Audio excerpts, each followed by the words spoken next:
How's it going, everybody? Texas Man here. I hope you guys are all having a great day. Make sure you guys give this video a thumbs up if you guys really enjoy it. Subscribe if you guys have not already.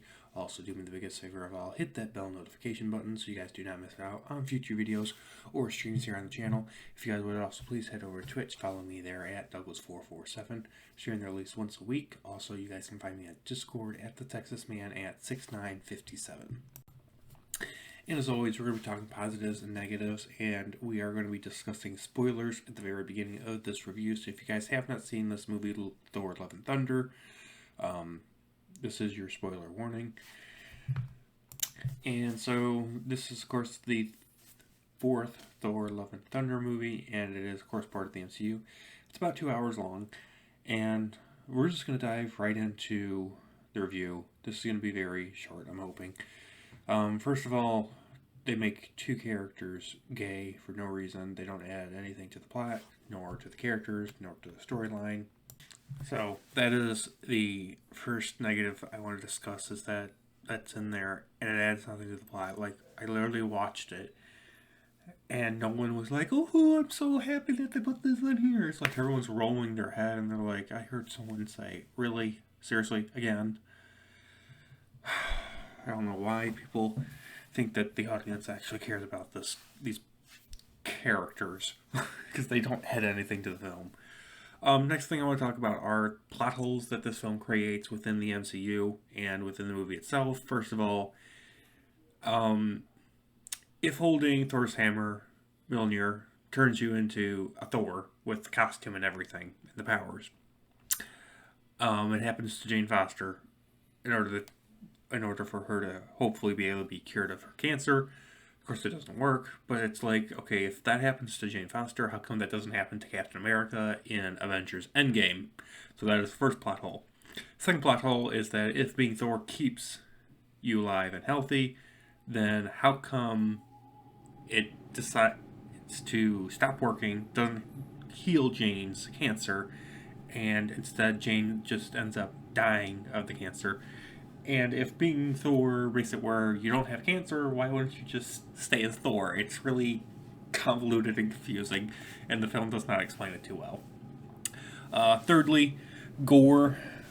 Why does Gore not use the Eternity being to first try to, like, I don't know, resurrect his daughter, resurrect his planet and his people, or stop all the events and deaths from even starting, instead of just going on a murder spree? It's like, seriously? I guess, bad guy has to be bad guy, but like, why don't you just try to find something that helps you instead of hurts other people? But of course, we have to have a villain plot, so there you go, I guess. Fourth plot hole in this film is dealing with the Guardians of the Galaxy, which, first of all, before I get into the plot hole, they're in this film, but they literally do nothing. They don't add anything to the movie. I feel like the only reason that the Guardians of the Galaxy are in this film is because Thor teamed up with them at the end of Avengers Endgame, but the Guardians of the Galaxy have to leave Thor behind so they can go do their Guardians of the Galaxy 3 movie coming out soon. So it's just weird that for the fourth plot hole, why don't the Guardians of the Galaxy at least help Thor in the final battle against Gore, or at least, go to Earth and check to make sure everyone's okay after everything that's happened?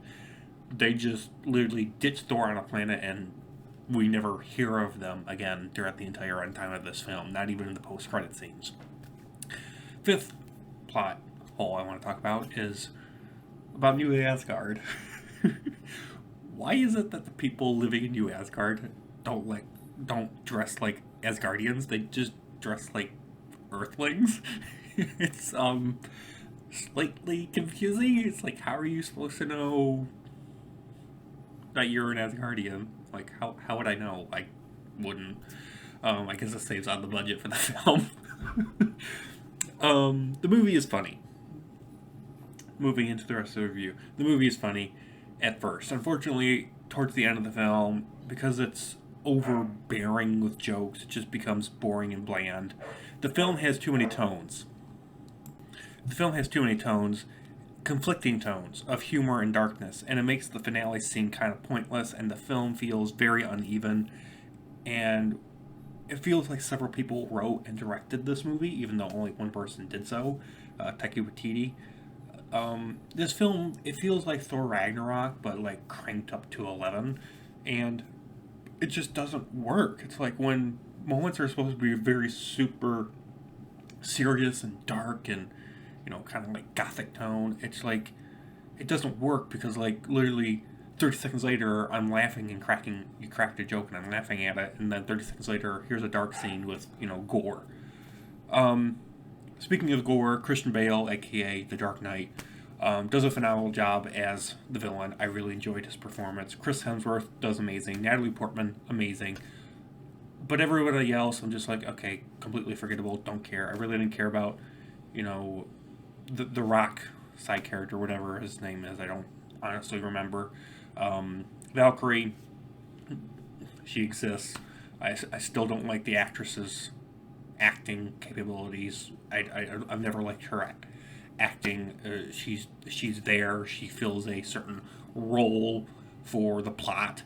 Honestly, my favorite characters were the screaming goats. I love the screaming goats.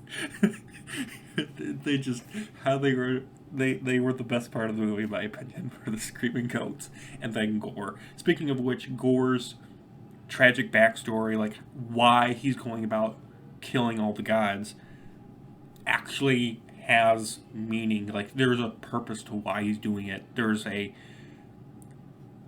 human side of us that kind of wants him to win because of what happened to him and to what happened to his daughter.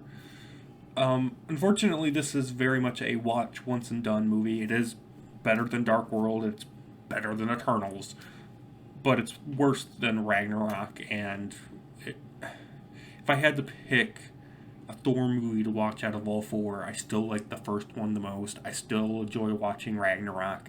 Dark World is okay. There's nothing terrible about it. It's just kind of boring, and there's not much that happens. This is definitely the worst out of all of the Thor movies, in my opinion.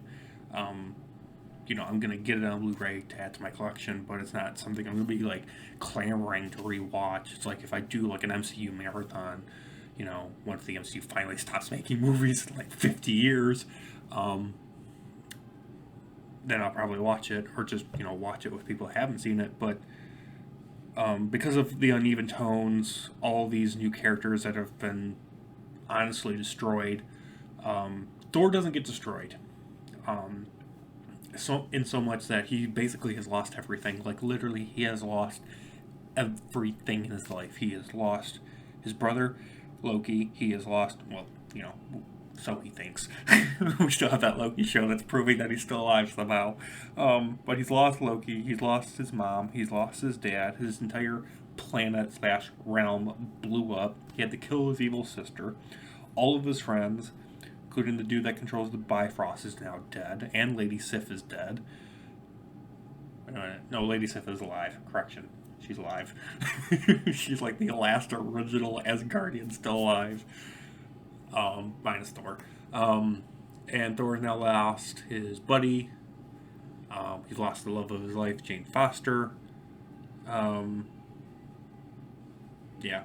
The fact that Jane Foster dies in this movie was a much better send-off for the character. I hated that in, like, Ragnarok, Thor tells Hulk, it's like, yeah, I kind of broke up with her, with Natalie Portman's character, Jane Foster. I'm like, okay, at least this movie gives Jane Foster's character a much better closure than just being like, yeah, I ditched Thor, I'm no longer part of the MCU. Like, I understand they had to come up with some sort of explanation as to why Natalie Portman wasn't coming back because of what was going on in her personal life.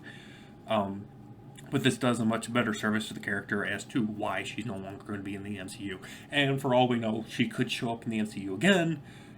She's in Valhalla, so there are ways for her to leave Valhalla and come back to life to help out in, like, I don't know, Avengers 5. So it is humanly possible that you can actually leave Valhalla if there is a actual purpose and meaning and need for that character to come back and be resurrected.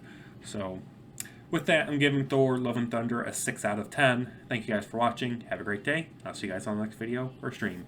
Bye, guys.